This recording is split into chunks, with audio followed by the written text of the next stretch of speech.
Hi, this is Mr. Majah P, the Maverick. Welcome to another episode of No Holds Bar. And as you know, I'm talking about tolerance. And not only am I talking about tolerance, I'm wearing tolerance. And I have with me today the same-sex couple. And they've been together for 18 years, and I want them to introduce themselves. Hi, my name is Avi. My name is Clarence. And how are you guys doing? We're doing great. pretty good. Well, as you know, Mr. Majah P, I'm the Maverick, and this is No Holds Bar. So today's No Holds Bar. First, I'd like to say thank you guys for coming on this program. We're Thanks very for welcome. having us. And it's my pleasure to have you guys. First thing I'd like to talk about, what you guys think about homophobia in music in general? I don't think homophobic should be brought in. The issue should be brought into music.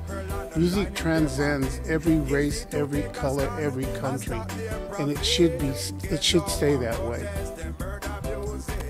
Well, personally for me, I think that homophobia is an issue in itself, not only in music but in life in general, part of life.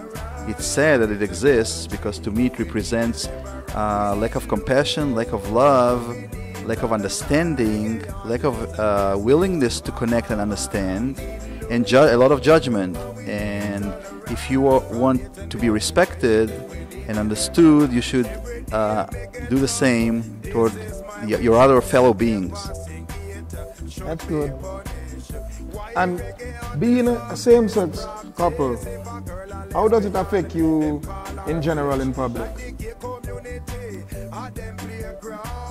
I really can't answer that in a way that there's a lot of resentment, because I haven't felt that as much as I did when I was much younger.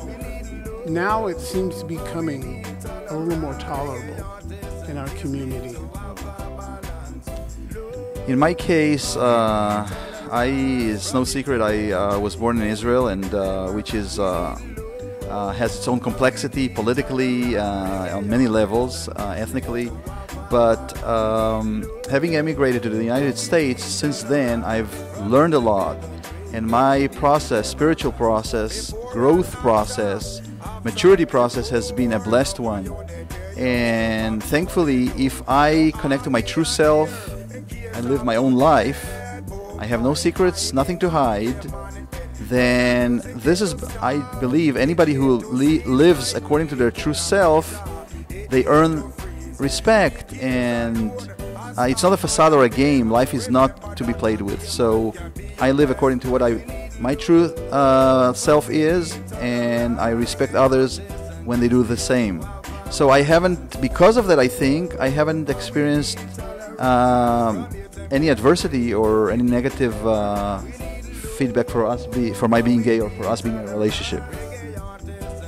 Okay. When you were much younger, coming out, how did your parents or your family, how did they accept that you were gay?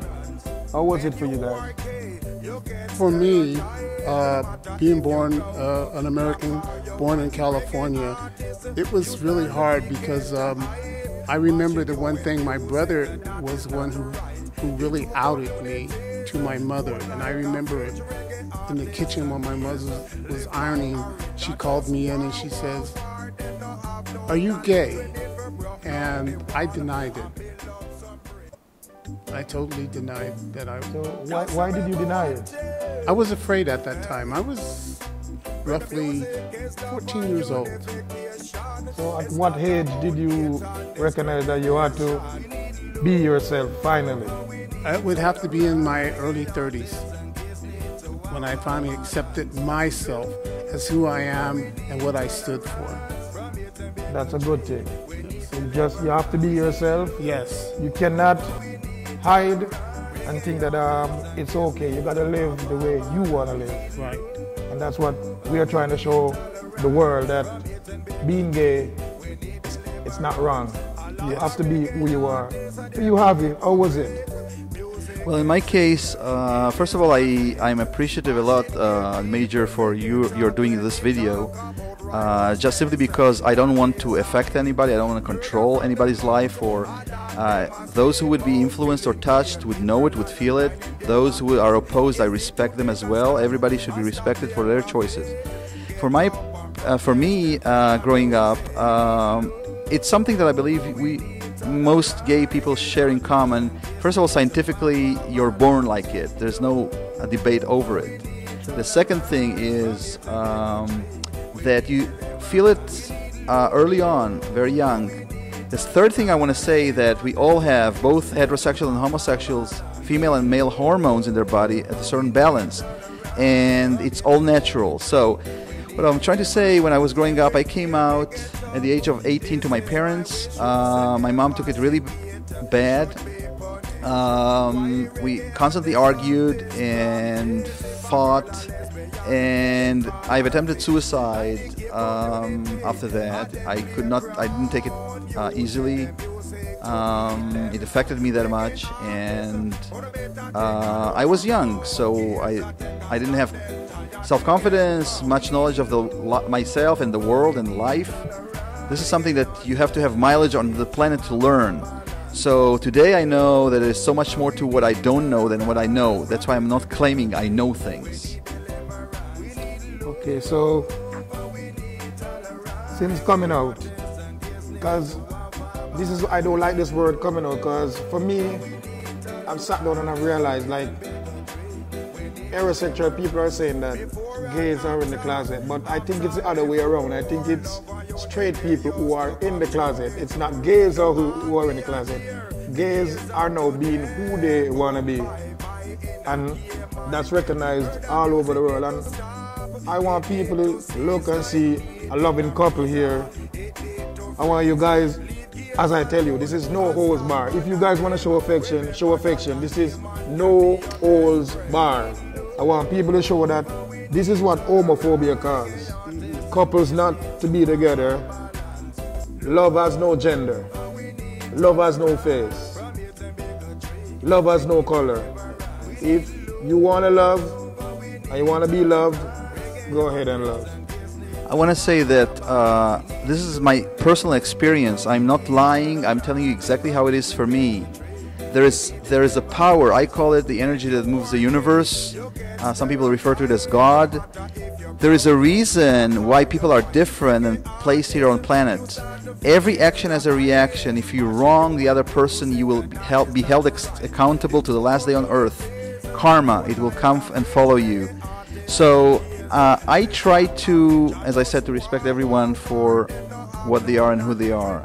And there's nothing else but love. And life is a learning process. So let's learn to love and accept each other. That's it. This is the only way we can learn about ourselves. That's very true.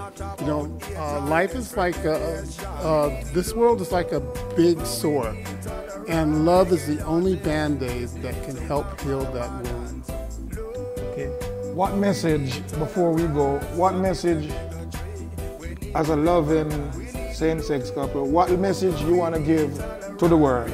Tell the world, let everybody know. What message you want to give? Tell them that love has no gender, love has no color. You are loved and you want to be loved. Give that message to the world. Sorry, I'm not great at speaking publicly, but I forgot saying that the power, the energy that motivates the universe is the reason for my being here, my existing. I think it applies to every single one of us. And this is the one that guides me in the right direction to live according to my personal truth.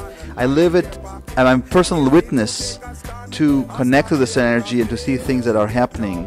So the message is, follow your heart, don't be afraid. Learn to cultivate and more love to your fellow beings, no matter what they are. They don't have to be like you. We are not robots. We are all different. We share the same at the basis, same features, same blood, same breath we take, but we speak different languages, we have different religion, different cultures. Don't impose yourself on somebody else. Learn to accept and love. What's wrong with that? Nobody forces you or intimidates you. If you feel intimidated, please say that and learn to live with your fellow beings. That's all. Peace and love. Thank you. From my point of view is love is the only healing power in this world. And only with your belief in God or your higher power is the only way you can transcend through that. So take the time and just meditate on that.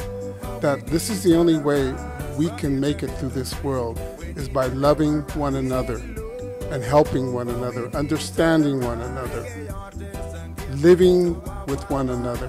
This is all. Thank you. And I should also mention that a lot of times people, for various reasons and agendas, how they grew up, lack of self-confidence, lack of self-esteem, if they were bullied, they become a bully. You don't want to assume the same role and the same wrong that was done to you onto others. People think in stereotypes in the sense that gays are one way or the other. Clarence is a ex-married person. He has children and grandchildren. I deliberately chose not to become a father until I knew I could take care of myself, but this universal energy has led me into this relationship, and it's a moot point at this right now. But this is our story, and thank you for allowing us to share this with you. I want to say thank you all, and this is Mr. Majah P, the Maverick, and as you hear it, this is love. And all I'm saying, tolerance. That's all we need in this world, tolerance. We don't have to all agree, but we can agree to disagree. And before Mr. Majah P go, remember, more conversation, less confrontation. And again, tolerance. Thank you.